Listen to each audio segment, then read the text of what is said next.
এই সন্ত্রাসের godfather master mind Tarique Rahman. এই তারেক রহমান এবং তার পিছনে যে 300 গডফাদার আছে, যারা বিভিন্ন আসনে রয়েছে, ওদেরকে না বলুন। খালেদা জিয়া বাসার সামনে বালুর ট্রাক ছিল, 1 সেকেন্ডের জন্য দাঁড়াইতে পারেন নাই। প্রতিটি মাসের হিসাব নেব, প্রতিটি শহীদের হিসাব নেব। আমরা শহীদ হতে প্রস্তুত আছি। আমরা এক আল্লাহ ছাড়া কাউকে ভয় পাই না। আমরা আজাদির পক্ষে, তোমরা গোলামীর পক্ষে। আজাদির মিছিল চলবেই চলবে। প্রিয় উপস্থিতি, আমরা সবাই আজকে হাত তুলে শপথ করি, যারা গতকালকে আমাদের ভাইকে শহীদ করেছে, আমরা আমাদের ভাইয়ের শপথ করে বলছি, আমরা আগামী 12 তারিখে ব্যালটের মাধ্যমে প্রতিশোধ নেব ইনশাআল্লাহ। বাংলাদেশ যারা সন্ত্রাস করে, যারা দুর্নীতি করে, যারা টেন্ডার করে, আপনারা তাদেরকে বয়কট করুন, গণভোটে হাতে জয়যুক্ত করুন।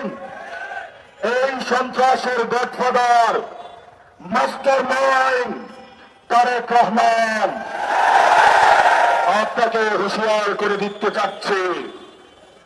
জিয়াউর রহমান গণতন্ত্রের পক্ষে ছিলেন, খালেদা জিয়া বাসার সামনে বালুর ট্রাক ছিল, 1 সেকেন্ডের জন্য দাঁড়াইতে পারেন নাই। জনগণ আপনাদেরকে মুক্ত করে দিয়েছে, অকৃতজ্ঞ হবেন না। যেই মানুষ মুক্ত করে দিয়েছে, সেই মানুষের উপরে আপনি বুকে বলে চালাচ্ছেন। আমরা দেখে ছাড়বো আপনাদেরকে। সাহস থাকলে আসুন, ব্যালটের মাধ্যমে আমরা আপনাদেরকে কত বাধা হয়েছে বুকে দেখে নিব। 12 তারিখ বাংলাদেশের জয় হবে। সন্ত্রাসকে না বলুন, টেন্ডারবাজকে না বলুন, দুর্নীতিকে না বলুন, দখলদারিত্বকে না বলুন। এই তারেক রহমান এবং তার পিছনে যে 300 গডফাদার আছে, যারা বিভিন্ন আসনে রয়েছে, এদেরকে না বলুন। তবে আমাদের বাংলাদেশ মুক্তি পাবে, তবে আজাদির বাংলাদেশ।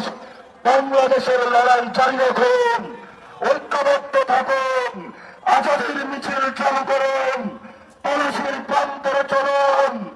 আমরা চাই একটি নতুন বাংলাদেশ, যার মধ্য দিয়ে সবাই ঐক্যবদ্ধভাবে শহীদদের যে স্পিরিট রয়েছে, সে অনুযায়ী আমরা বাংলাদেশকে গঠন করব। সেই প্রত্যাশা রেখে আমি আমার বক্তব্য শেষ করছি। আসসালামু আলাইকুম ওয়া রাহমাতুল্লাহি ওয়া বারাকাতুহু।